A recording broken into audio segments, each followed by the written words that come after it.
What's up, everybody? Welcome to Kinda Funny Games Daily for Thursday, August 22nd, 2019. I'm one of your hosts, Greg Miller, alongside the busiest lady in the business, Andrea Renee. What's good, Greg? You wore the glasses again. I did. God damn right. Wear them every day, Andrea. I'm telling you what. Well, yeah, but did you not host the show? Or were you not driving the show on Tuesday, Andrea No, it was Renee Barrett. Tuesday? Yeah. She got these new glasses. And let me tell you, Janine from the Ghostbusters. There they are. Amazing. They're like, they're Even part Porty's looking at you. clear and they're part pink. I really do like them. But they don't match everything, but Screw it. Just do it. You know what I mean? do it anyway. Figure it out, yeah. How many glasses you got? How many glasses you got in the rotation? 3. Okay. Yeah, one pair doesn't usually see the light of day. I really love them though. They're a Tiffany's pair, so they Yeah. have like that light, the Tiffany's blue on the inside. I've seen those. Yeah. But the shape of them makes me look a little bit older than I'd prefer. Okay. A little bit more distinguished. Sure. Okay. Sure. To wear them for business meetings and such. Oh, all right. Okay. But on camera, they don't look as good. Gotcha. I need Yeah. new glasses. I did that Warby Parker thing, try on home. We did it as a show months ago. Yesterday, I got the email of like, hey, you never sent any of them back, so we're charging you all the money unless you send them back. I'm like, God damn it. All right. Yeah, Gotta do this. Get I tried motivated. Warby Parker too, because I've heard nothing but great things from Yeah. people, and I just could not find a frame that I I liked. found a frame I like. I just have to do the whole like, yes, click, this is the one I want and do it. But well, who has the time? There's too much game news happening, like GameStop stock going up, Aloy being back in Monster Hunter, and your Xbox One spying on you. We're going to talk about all that today because this is Kinda Funny Games Daily. Each and every weekday on a variety of platforms, we run you through the nerdy video game news you need to know about. If you like that, be part of the show at patreon.com/kindafunnygames. You can give us your questions, comments, concerns, everything under the video game sun. Then tune in to watch us record the show live, twitch.tv/kindafunnygames. If you're watching live, you have a special job. Go to kindafunny.com/you're on. Tell us what we screw up as we screw it up so we can set the record straight for everybody watching later on youtube.com/kindafunnygames, roosterteeth.com, and podcast services around the globe. Housekeeping for you, there's a whole bunch of stuff, so let's go fast. Number 1, there's a new party mode up today. It's Borderlands 3 Proving Grounds. It's me and Nitro Rifle out there shooting it up on youtube.com/kindafunnygames. You can go see the new endgame content for Borderlands 3 with your own 2 eyes. Sunday at noon, Barrett and I are celebrating the 10th anniversary of Batman Arkham Asylum with a stream, twitch.tv/kindafunnygames. Barrett thinks he can play through the entire game in 5 hours. So we're playing Impressive. Batman Arkham Asylum, noon Pacific time. We'll see how that goes. PAX is next week. I'm hosting the Guild Wars 2 event on Friday morning. It's not at PAX. It's off-site. It's also being streamed. You can catch it on our Twitch channel. Then Friday at 4:30 p.m. is the Kinda Funny Games Showcase at PAX. Then Saturday at 9 p.m. is the Inter-Site Championship at PAX. You can get all of my information over at kindafunny.com/events. Andrea, what are you up to? Greg, I am hosting the Life is Strange panel at 12 p.m. on Friday. Then What's Good Games is throwing a party. We've teamed up for the 3rd year in a row with Square Enix and the Life is Strange community and development studios to throw the Relax at PAX. It is open to the public. You do not need a PAX badge to go, and it is all ages until 9 p.m. It's from 7 to 10 p.m. at Art Marble 21. You can get all of the details and RSVP at facebook.com/whatsgoodgames. Then on Saturday at 1:30, I'm hosting the Outer Worlds panel. And then I'm hopefully going to win the Inter-Website tournament. So now you know what you're up against. You know what I mean? You know how just to play a bunch of random weird games, and you should probably be okay. So, yeah, there's literally nothing I can do to prepare. That's basically what you're saying. It's like the Nintendo World Championship. I like to think of you as a knife, and you're always sharp. You know what I mean? thank You're you. ready for anything. You can cut through anything, Andrea. Thanks. Don't worry about it. And then finally, on Sunday at 7 p.m. is the What's Good Games live panel at the Hydra Theater. So you can watch that on Twitch, by the way. Nice. Today, our Patreon producers are Blackjack and Mohammed. We're brought to you by We Have Cool Friends in Party Mode, but I'll tell you about that later. For now, let's begin the show with what is and forever will be the Roper Report. Time for some news. Number 1, I'm sorry, 3 items on the report.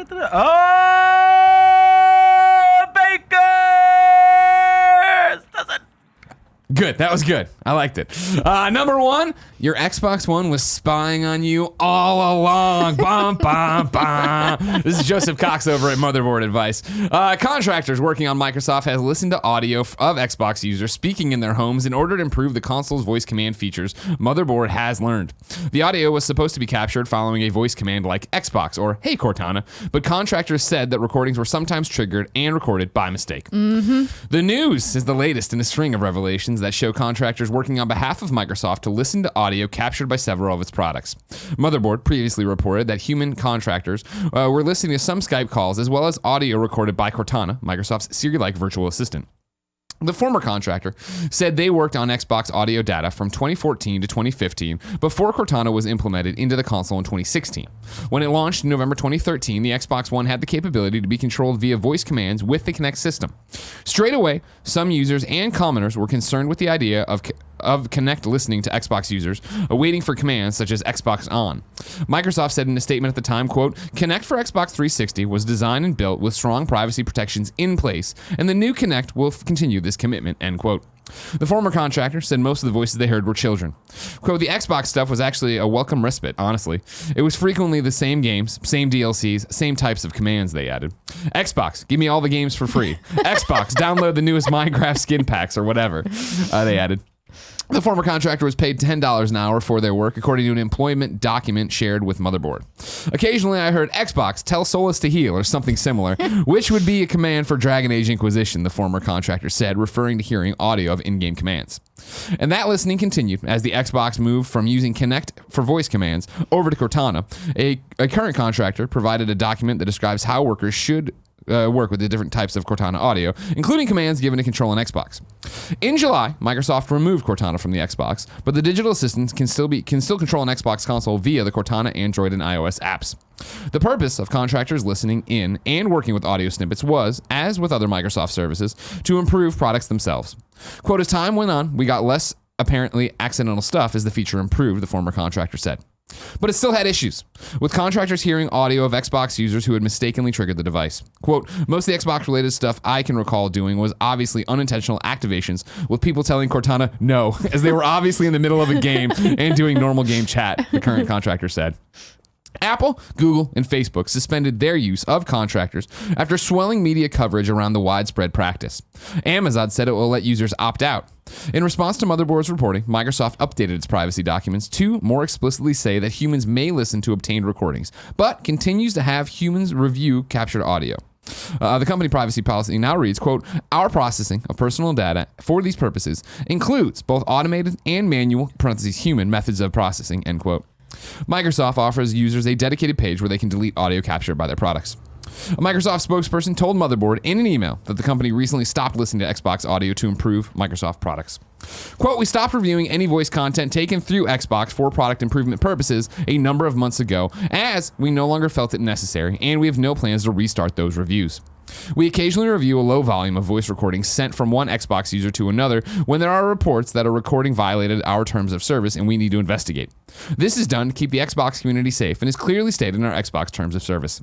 We've long been clear that we collect voice data to improve voice-enabled services and that this data is sometimes reviewed by vendors, a Microsoft spokesperson said in an additional statement. Parentheses, Microsoft did not explicitly say humans may review audio recordings from its products in its privacy policy until after Motherboard's earlier reporting on Skype and Cortana. Big Brother's always watching, Greg. Well, no shit they are. You know what I mean? Like, you set this one over, and I was like, oh, fuck, here we go. And then you read it, it's like, oh, well, yeah, I've always assumed that, like, you have somebody, they say they're going to be looking at it, right? Is it working? Is it not working? How's it going? I'm surprised that more people are like, grab your pearls about this. Oh, my God. Some contractor, some minimum wage person was listening to me go, no, Xbox, no, stop, stop. No. Like, of course somebody was hearing that all the time with a crappy-ass Kinect voice commands we all had in the beginning of the Xbox One days. I remember when Xbox One launched, and I was all about the Xbox voice command features with Kinect. I thought that they were really smart, and they worked really well, like the vast majority of the time. And then as time went on, I was like, I don't think I like that this camera is just watching Staring me. at you? All you have to do is watch one too many conspiracy videos on YouTube or wherever, and then you see, these ideas that people can hack into your console and they can like see what's happening in your living room. Yeah. And I started to like face the cameras to the wall, but would just keep it on so I could still use the voice commands, not knowing this whole time it was still there. Some Xbox contractor just listening to me. Asks for Bing searches. God bless you if you were listening to anything I was saying to that fucking Xbox. You know what I mean? Like, that's the thing about it is I think that from a headline, it sounds so nefarious when you get into it. But then, when it's specifically about it, I remember, I'm a big fan of Echo, Amazon, right? Alexa. Echo's the device. Alexa's the tech. When Lucy James moved in, she brought her Echo, right? And so hers was also called Alexa. So I'd be in the kitchen, say something to Alexa, and then hers would turn on. So we had to back down and call ours Echo now. So I said, whatever. But it's the same thing. There was a great post on Reddit probably a year ago now, though, when it was all getting spun up and people were talking about this. Because obviously these are real concerns. We have all these devices and cameras and listening things around us. But it was the idea of somebody breaking down like, no, your Echo isn't always listening, right? And there's no possible way for it. And the amount of internal memory in it, it's good enough that when you say Alexa, Echo, whatever, and then it starts listening, it starts recording there, so it gets what you say next. But it's not constantly out there. However, the amount of times Jen and I are having a conversation and it lights up blue, and it's like, we didn't say anything that sounds like Echo. Like, what did you think you heard? Like, what hard vowel did you hear that you thought you had to turn on and do it? Yeah. It's a brave new world of how it is. But for me personally, fuck it, whatever. Look in, listen in. I'm on the fence. I have an Alexa and an Echo. Yeah. I have a separate speaker that has Alexa, and we have an Echo device. And I've never turned them on or plugged them in. The only reason we tested it once was when they launched that Pikachu activation where you could talk to Pikachu through Alexa. Yeah. And we made a video on it for What's Good because of course we did. And since then I haven't used them, and I even turned Siri off on my phone. I don't have the Google Assistant on. I just don't know, because it's weird because Google knows literally everything else about me, right? Like they have all of the data. Yeah. And so it's like, what am I really afraid of, honestly? Yeah, I know. That's nothing. Yeah, really? I don't think so. Yeah, but I mean, I've seen it too with the Nest cams, right? Or the camera's a little different. Well, I'm going with it. I saw somebody on Reddit getting shared around whatever a video where it was that somebody, a positive good hacker or whatever, went into the thing and the guy recorded himself talking to a hacker on his, I thought it was a Nest cam or whatever, if that is a speaker. But basically the guy was like, hey, just so you know, this isn't secure. Like, I'm not a bad guy. I was just doing this and I saw that I could get in here and I got in here and now I'm talking to you through it. And it's like, that's more my concern than any of the other stuff, right? Right. I'm not worried about Xbox listening in and their Cortana app that I don't use, obviously. But like if I had all this crap still attached, or my PlayStation Eye, right? Or Siri. I'm not worried about Apple being like, what's going on with Portillo's poop bags? Like, I need to know, you know what I mean? But it is more the idea that somebody else hacks the phone and uses it as something they're able to turn on and listen in all the time. Absolutely. But guess what? We're all fucked. It's all fucked. It's all, the privacy is a joke. It doesn't exist, Kevin. You know what I mean? It's all over. Kevin, you know tech better than anybody. It's done. It's like Private Eye. Remember that comic book? We gave it up. Exactly. We gave it up so that we could have all these cool things, access to Amazon and like be able to. I now no longer turn off my TV with a remote. I just yell, okay, Google, turn off Ultra, and it turns off. Yeah. And it's like, you know what? Awesome. Personally, I think it's a fair trade. Yeah.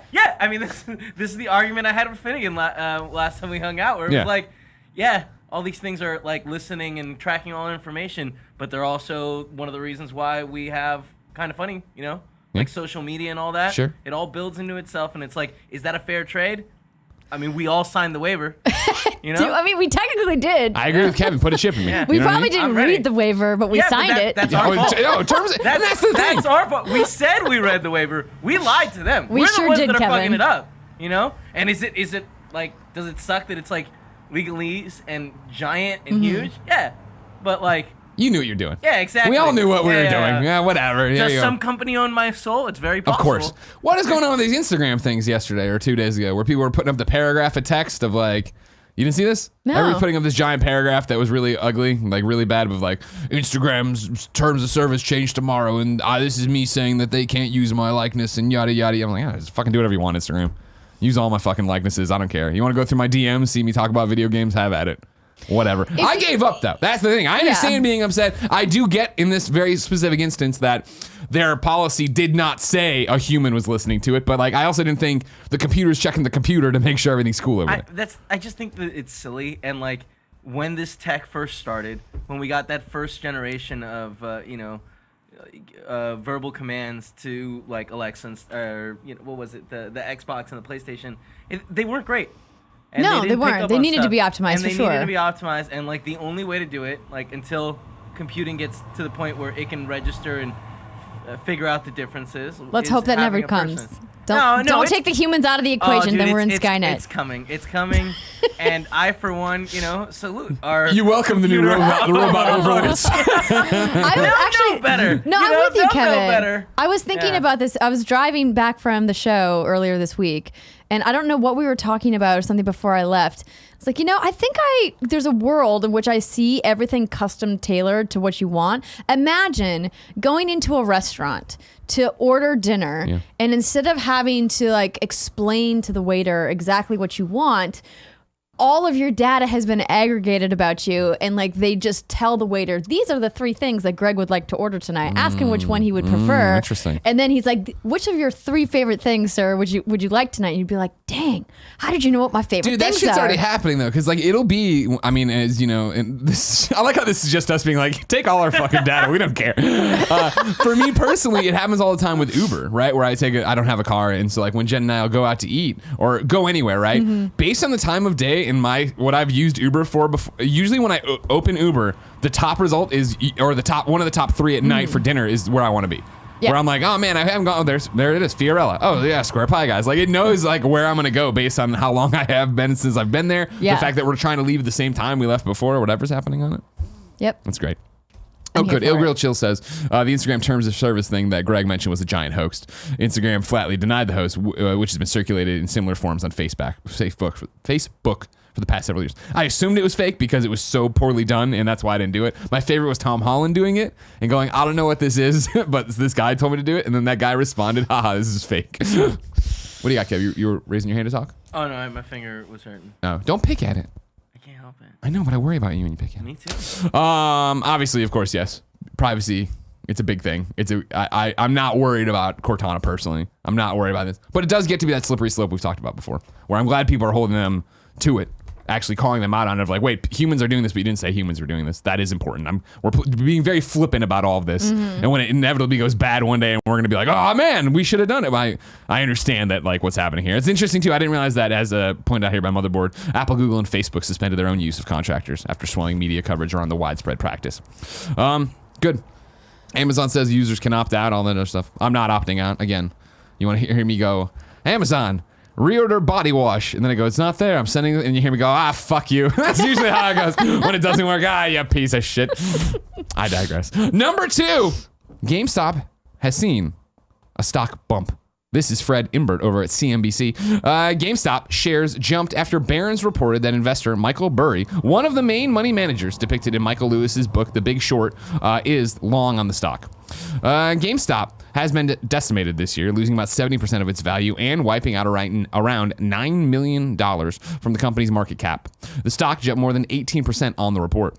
But Burry told Barron's Tay Kim that GameStop still has upside potential, as Sony's and Microsoft's upcoming consoles will likely have physical optical drives.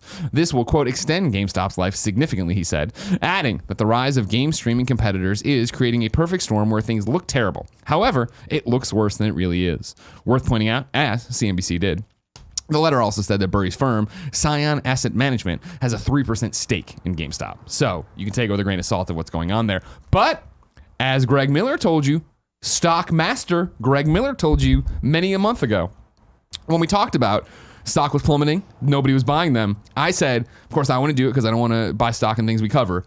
If I was on the outside, I might consider buying stock right here. And then people put it on the subreddit, great thing Greg didn't, because it was weeks later and it had gone down even more. However, here we go. Maybe there is life left in this old hog. You know what I'm saying? Is that a phrase? I've never heard that. From phrase. now on, it is. Maybe there's life left in this old hog. What is going on outside now? Just make sure your microphone's off, Kevin. The street noise has been intense. I like to get the update from Kevin when someone's laying on their horn out there. What do you see, Kev? Nothing? Just horns? Okay, he's giving me the old nothing. No. Somebody's very upset. It happens all the time on our road.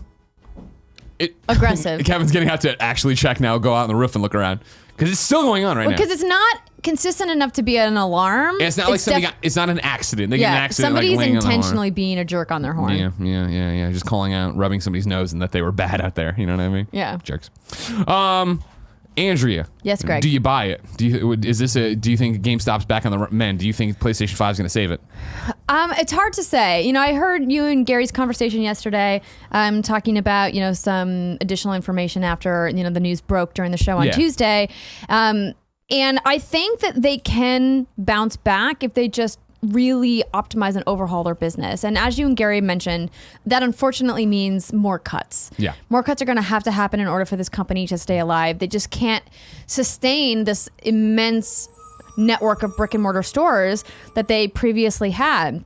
A big part of their business that was holding up those stores was the Spring Mobile part of GameStop Inc.'s portfolio, and they sold that off. I believe it was either earlier this year or last year. And so with that business part of it gone, it's getting even more and more difficult for them to justify the incredible expense of all of the lease agreements and everything that they have for these actual physical stores.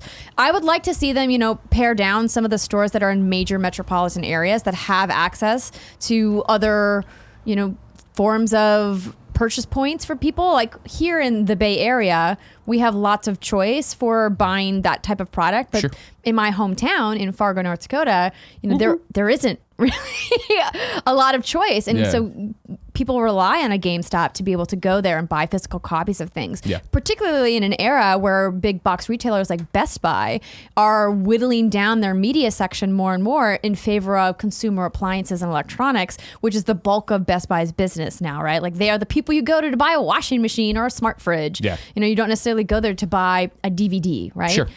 And so I don't want to see GameStop go away, not only because I have a history with that company and I know lots of people that still work with the company, but because I think they represent something for the gaming community that isn't readily available, even on the internet, right? Like there's still something great about having that tangible experience of going into a store, being able to browse through games, talk to other people about games, ask the employees about, recommendations, things like that, sift through the bins. And now all of the merch that they have such cool merch options. And every time I go into a GameStop, it's always a different selection. Yeah. And I think that they have something there that they really should lean into. They just can't sustain these, 4,000 plus retail locations. And again, since I think we started talking about the stock going down and how the writing looked to be on the wall that it was bad before it actually got bad, it was the question that I brought up of, I think PlayStation 5 and Xbox Scarlet could be the saving grace of it to give it one more lease on life to get it there. But even now, as we talk about all this,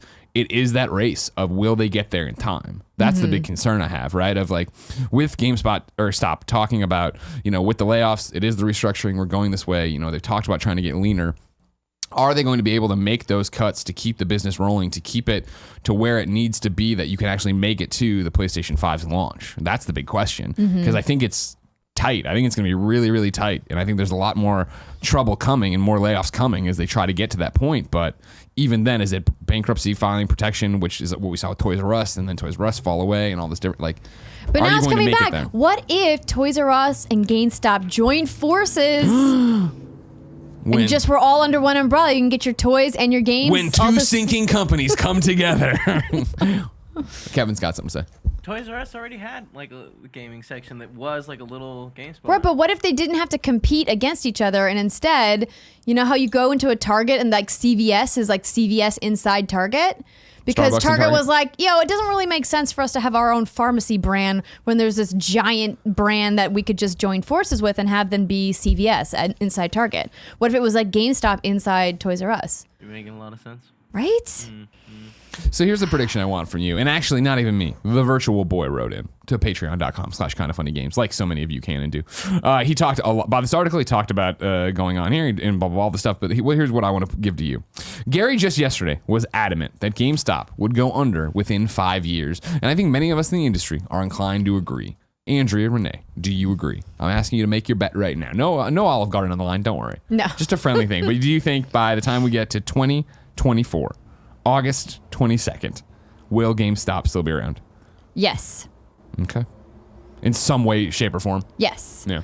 I think, as I mentioned, they're going to have to trim back 100% the fat of their business. every business has to go through it when they're struggling to bring in revenue, but they still make a lot of money every year. Let's not forget that this company is still bringing in billions of dollars of revenue, and that means that they have a sustainable business model. They just need to cut their costs. It's the other thing too, I think, that if they are serious about the restructuring, closing stores, bringing down overhead, eliminating superfluous stuff that isn't part of the new mission, which you assume is sell games, right? Mm-hmm. If they can get that in line and get the house in order and bring those books the way they want to look when they try to sell the company again. Remember, they tried to sell it last year and couldn't because people didn't want to buy it because of, you assume, all the fat surrounding it. If you can get it trimmed down to be, all right, cool, we are GameStop again. We are selling games. This is what we are. We have a vision for what our stores are and why gamers need to come here.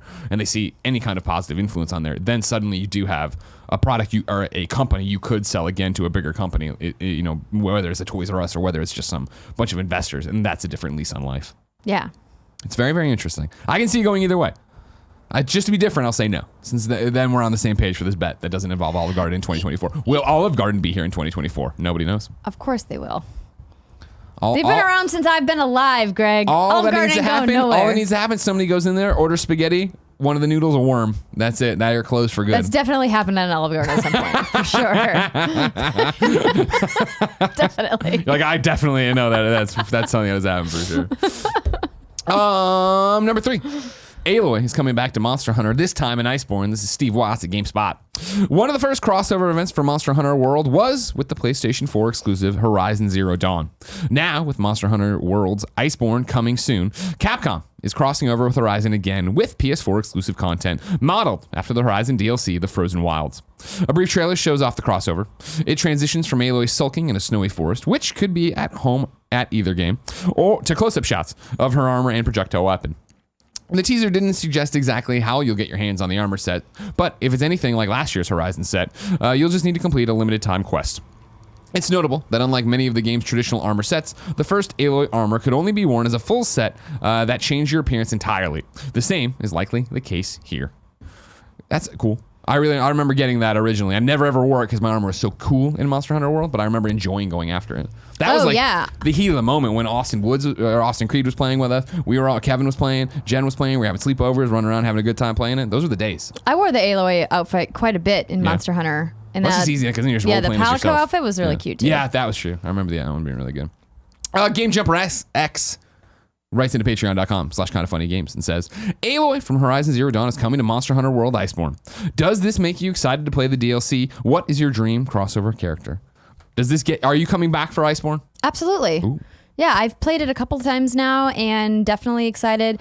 I might not get to it at launch though, because it's launching in a very busy window and it's already busy. Like I'm already like backed up and it's like not even September yet. Yep. So it might be something that I get to like later down the line, but I definitely want to check it out. Everything I've seen looks really fun. Yeah, when we played E3, I liked a lot about it, but I do feel like I've just said goodbye to Monster Hunter World, which is sad because I enjoyed it so much. I played so much of it. 130 hours. I say it every time, I hope, but just for clarity's sake, on the record, Kevin was right.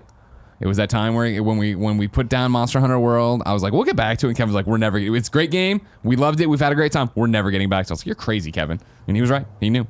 And so that's like looking at this, it's the exact same thing. Every time I turn on the PlayStation now, it's like, oh man, a lot of games here, a lot of great games here that I can't wait to play all of them. But it's now that it's the, I'm doing the shell game of passing my time around of like, all right, so if I do this tonight, I can knock this out. Can't play this till Jen gets here because it's a co-op game. Need to play. All right, what about this? Well, do I need to call Joey to play? It's crazy right now trying to schedule what to play. It's too much. Yeah, but I mean, again, for this type of a game too, it's the fact that Borderlands 3 is on the horizon.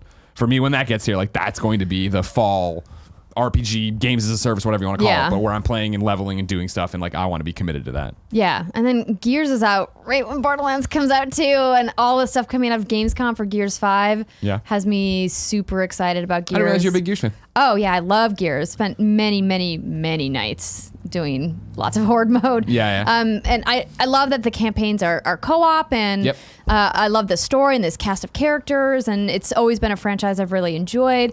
Obviously, like the last couple of Gears haven't resonated with me as much. Obviously, Gears 3 is just like such an amazing game. Got you. And I'm hoping, I think a lot of the community is hoping that 5 is really going to kind of rally back around what some of the earlier Gears games really touched on, and all the cool stuff that they're doing. Like I downloaded the Gears Pop game this morning, so I'll talk about it on Gamescast later. I put it on the thing, and I put it on new dates for today. I was like, oh, that's cool, and I was like, is it free? And I opened up and it was free, and I looked at it and I like looked at the little gameplay. I'm like, no, I'm not gonna play that. that's not a Greg game. No, but I'm playing it, so. No, I'm glad you are. No, I'm not like knocking it. I'm just saying I got close. Yeah. For a mobile game that I rarely play games on my phone. I looked at it, I was like, mate, no, I'm not gonna do this. No, you won't like it. That's not even a joke around about it. Andrew. Yes. I'm of course excited about you playing Gears, me playing Borderlands, Kevin playing Tiddlywinks. But those games are still so far away. If I needed more games that came today to the mom and grop shops, where would I go? You would go to the official list of upcoming software across each and every platform as listed by the Kinda Funny Games Daily Show host each and every weekday. Yeah. Out today, Destiny 2 cross save, Andrea Renee. How hyped are you? I would be so much more hype if I didn't have 3 other games I have to play. Fair. But do you see yourself moving your character around and doing this and using it? I see myself potentially buying the games or the expansions on Xbox One. Mm-hmm. Obviously, it's going free to play October 1st, and so that's going to be great, but the season pass content and the expansions are still going to be for purchase. And I have a lot of friends that play on Xbox One that I haven't been able to play with, so gotcha. I think that would be really fun. It's just about finding the time because I'm so entrenched with the What's Good Guardians on PS4 now. Sure, yeah. Because it's been so many years of playing on PlayStation that it's like my Xbox One friends like left me behind a long time ago. And honestly, most of the fans that are not fans, the friends that I have that are playing on PC now. And I'm not going to PC. No, thank you. I know Fran likes to stump for it, but it's not happening. And I mean, because why would we trust anything Fran says? It's true. You know what I mean? Have you looked at him? No. Mm-hmm. Wizard of Rhyme writes into patreon.com/kindafunnygames and says, hey, with Bungie implementing their cross-save functionality in Destiny today, it got me thinking as to why it's taken so long for this to happen. Is it due to their newfound independence from a publisher, the climate of the industry, or both? Hopefully you can shed some light on this. Thanks. What do you know from, not obviously off the record, but you're following Destiny closer than me. Have they talked about why it's now this is happening?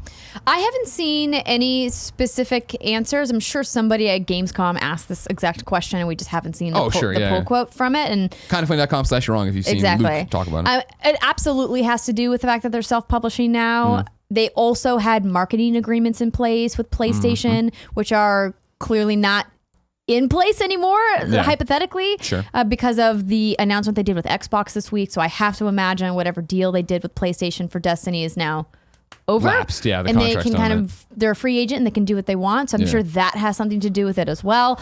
And the time is right.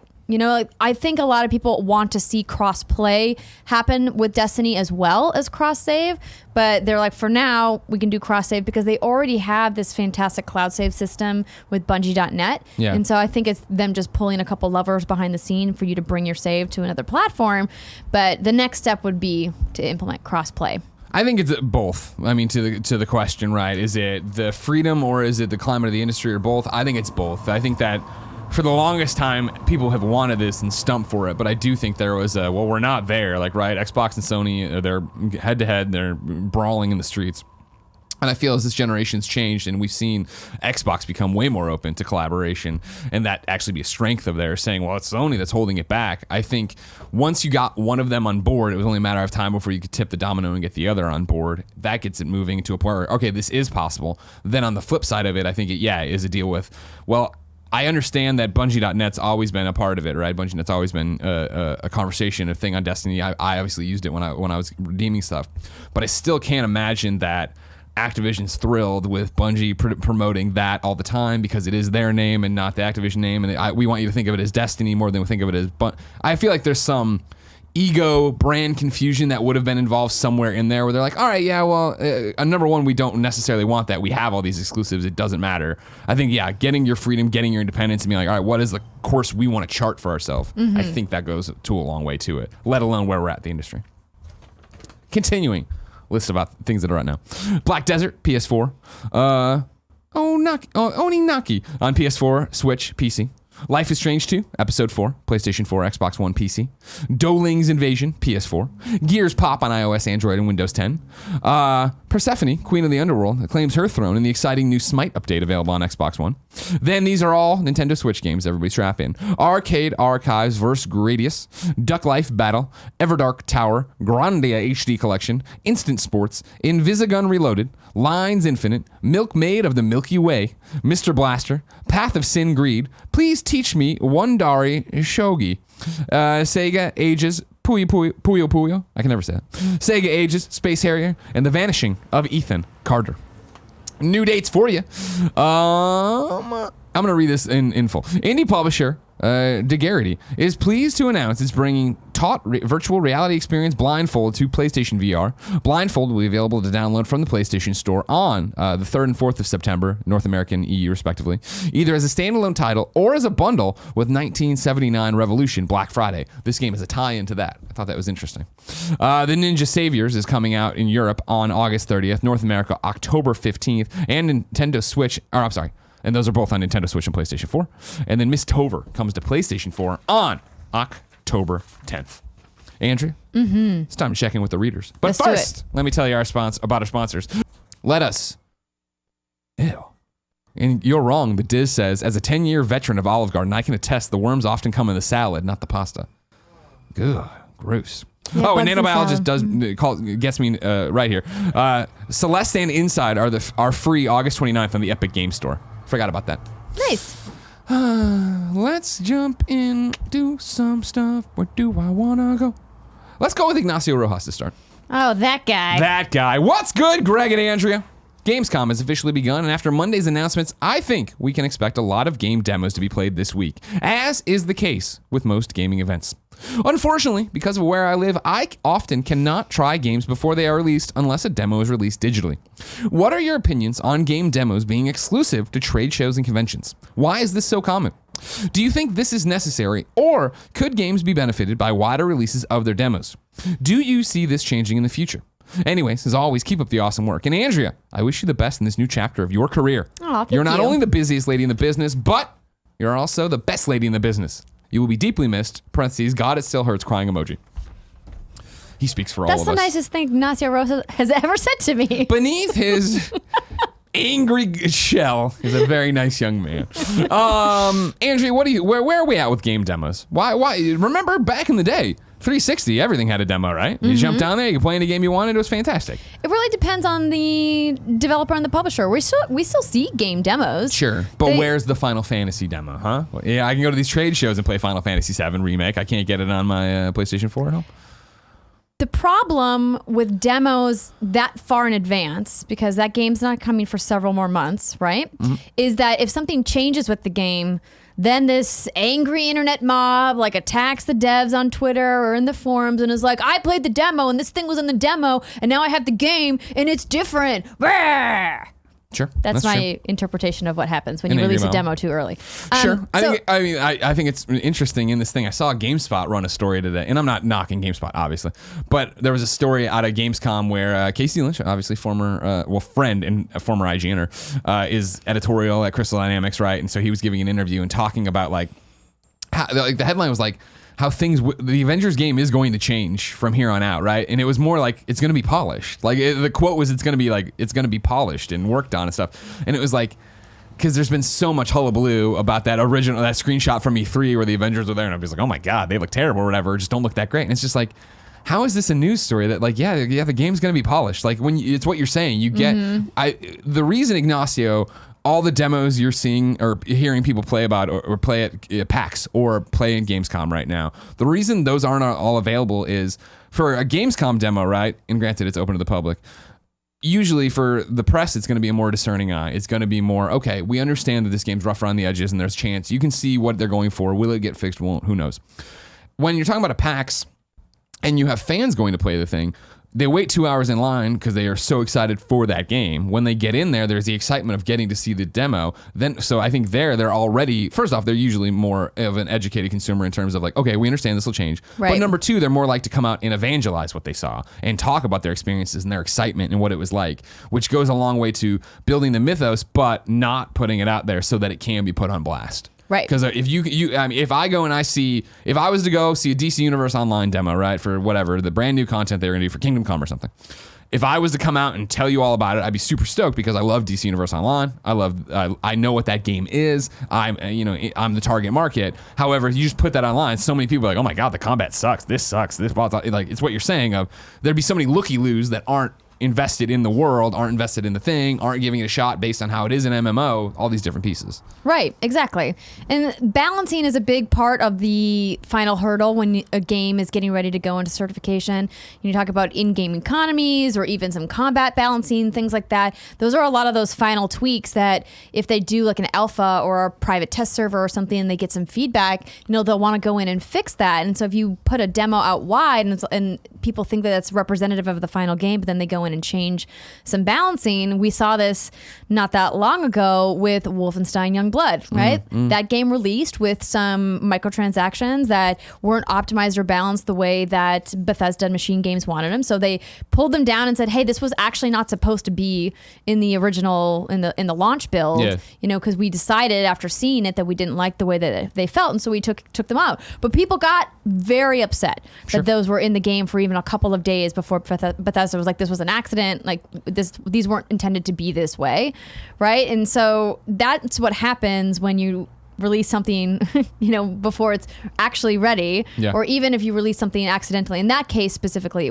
that was an error, right? Like Bethesda said it was never supposed to be in the game in the first place. But it's tough with demos. So, and people like Greg and I have seen literally thousands of demos at this point, and so when they invite us to go see something, they know, they have a discerning eye. They will be able to read between the lines of like what is still in progress and what isn't, and be able to communicate that back to their audiences. I think there's a big part too of going and getting a demo and having a person there that gives you a conversation, a producer, right? Absolutely. Today on a Gamescast, I'm going to talk about Blair Witch. I went and played that here in San Francisco a couple weeks ago, and now the embargo's up because of Gamescom, and the way they demoed that game was not bizarre, but almost something I've never seen in my years, right? Where they gave an introduction, like, all right, you're going to play through like 5 chapters. And I was like, oh my God, that's a lot. And then like, well, it's not, you'll see.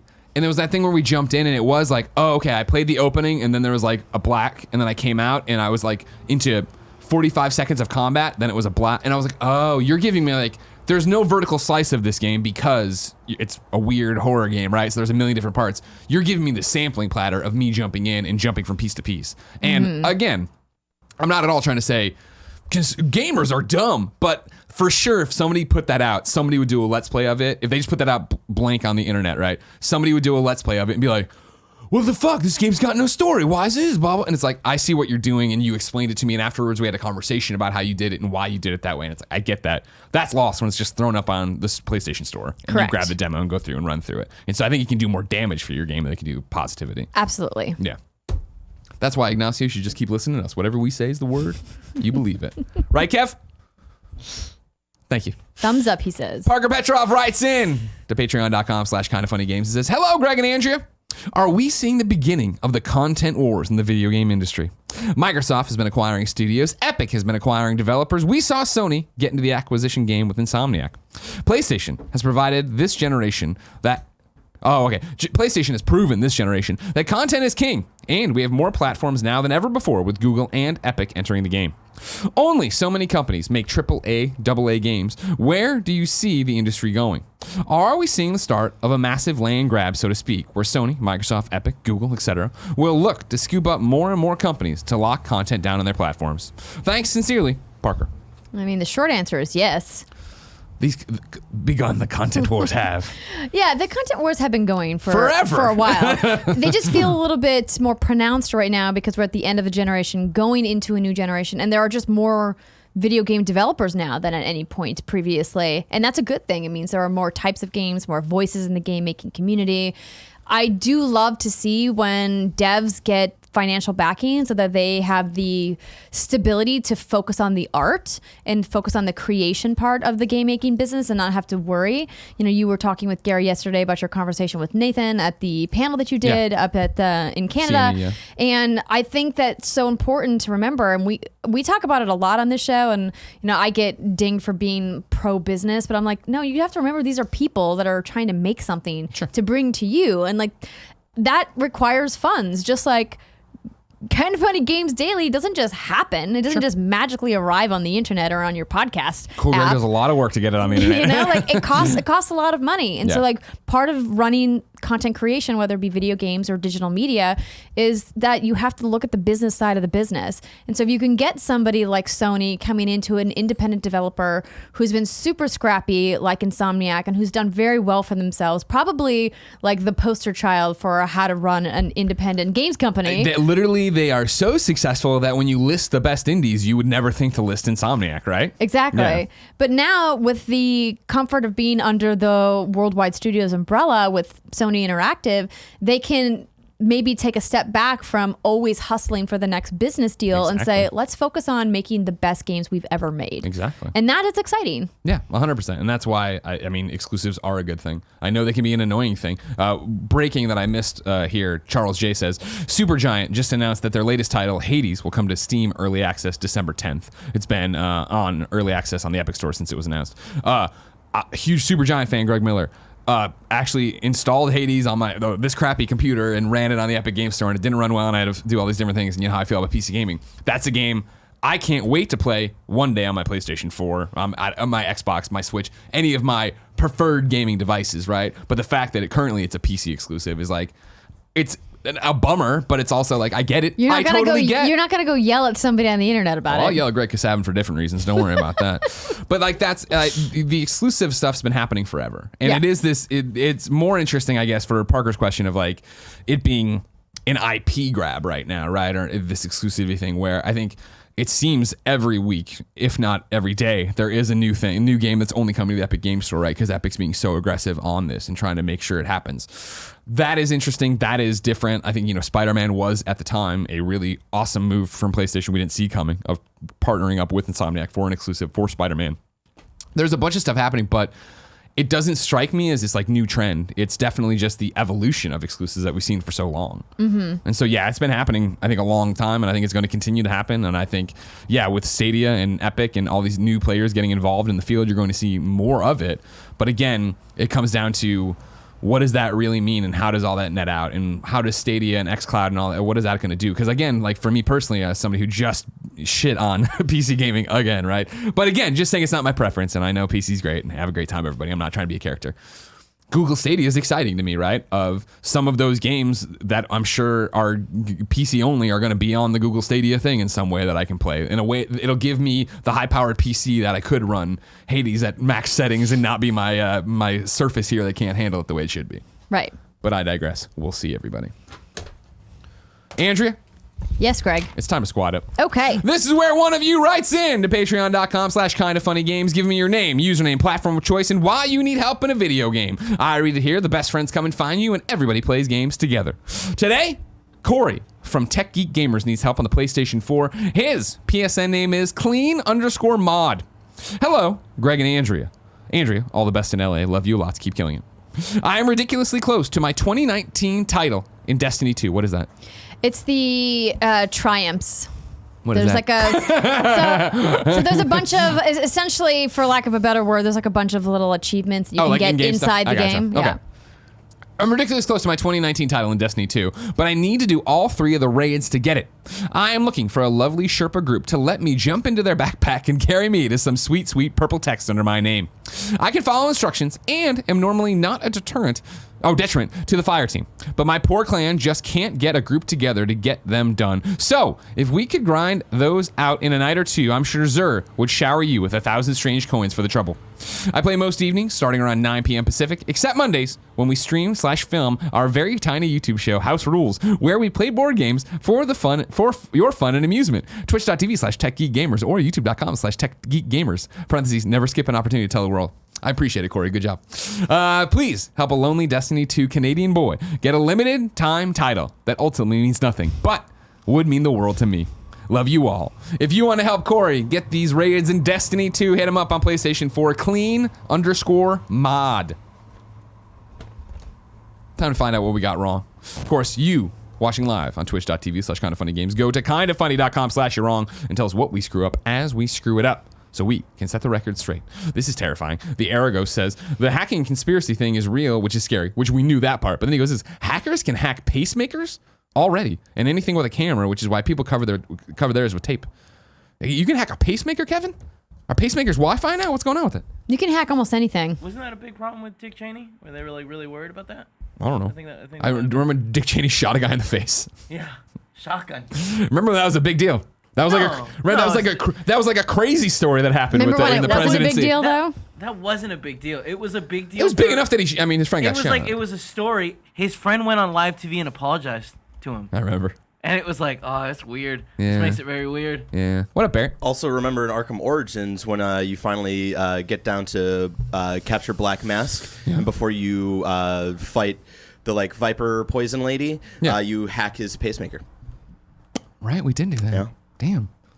Grandma Miller had a pacemaker. She's long dead now, but I okay. I don't want to think they left that in her, right?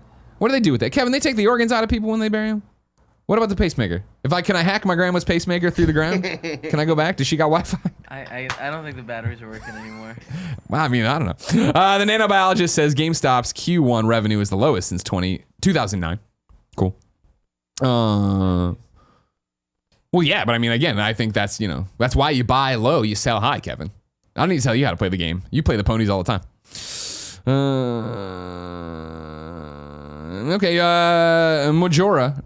Or Majori, maybe, I don't know. Regarding the Destiny 2 cross-save stuff, during the Shadowkeep vid doc, they said they've wanted to do this since before Destiny 2 launched, and a bunch was even built before then, but couldn't do it because of what they called capital R reasons. No official statements or anything, but a lot of little jabs at Papa Activision like that. There's just some context. Heart. Well, that's what I asked for, so thank you very much for that. Zaire points out from Wario 64 that Transistor is on Switch for $3.99. The US eShop, and Bastion is $2.99 on the US eShop. Both those games are fantastic. You should pick those up. I might actually buy Transistor. I never finished it on PS4. I might pick it up on Switch. I'm going to save that you're wrong and not delete it, so I remember to do that. Good point from Jorge, not George. On game demos at trade shows, a simple matter of dev logistics. A lot of times, those demos are running on dev kits or straight PCs and don't even have a way to be installed, let alone be published on an app store. Great point. We did overlook that. You're right. That is 100% correct. More of this, more of that. This is going on. Nanobiologist. A new pacemaker hack puts malware directly on the device. This has been going on for about a decade. I'm terrified. I don't ever want a pacemaker now, Kevin. You know what I mean? I mean, you shouldn't want a pacemaker, period. Well, being cyborg sounds kind of cool. There's a great piece about implant devices from last week tonight, from a couple of months ago, about how there's like this loophole in the FDA approval process for these medical implants, and how so many of them just like cause people to die all the time, and there's like nothing you can really do about it. Man. Scary. Last week tonight, man, doing God's work. Shout outs to last week tonight. That's John Oliver, right? All of I feel like most of the 20-minute clips that he does in every show are on YouTube. Go and check them out. No, they are. Yeah, no, they put up the feature segment on their YouTube channel every week. And then finally, You're Wrong is just a deal of the day we missed. This is from Tagless02. He says, or she says, or they say, Super Beat Zonix is 89 cents in the eShop. I don't know what that game is, but go get them if you want it. 89 cents. That's cheaper than a milkshake at McDonald's, right, Kevin? It's true. Can you buy anything for 89 cents at McDonald's? I don't think so. Hash brown? What's a hash brown cost you? $1 maybe? Really? I mean, I think the dollar menu is the dollar cheapest. menu is like the cheapest. I right? think that you could probably buy sauce for 60 cents, but they won't sell you sauce. They'll just give you the sauce. Some of them depends on where you're at. One nugget. One nug? They won't sell a single nugget. They won't sell a single nugget. Ladies and gentlemen, that's Kind of Funny Games Daily, but remember, the shenanigans don't stop. If you are watching live, we're doing the Gamescast this afternoon, 2 p.m. Pacific. You can go to patreon.com/kindoffunnygames. Catch Tim, me, Fran, and Andrea talking about all sorts of games we're playing today. We've been playing. I have a big embargoed one that you won't get to hear about. We'll have to mute the stream or do it afterwards, but it'll be there eventually. If you don't want to pay to see it, remember, it posts for free Monday, youtube.com/kindoffunnygames. Podcast services around the globe. Tomorrow, change of schedule. It's going to be me and Imran Khan, the unemployed Imran Khan, formerly of Game Informer, coming through to host Kind of Funny Games Daily with me. Andrea, where can people keep up with you? You can find me at Andrea Renee on Twitter. That is the easiest place to find everything that I am up to, including stuff for What's Good Games and things I'm doing with you at Kind of Funny and everybody else. So perfect. Yeah. All right. Ladies and gentlemen, until next time, it's been our pleasure to serve you.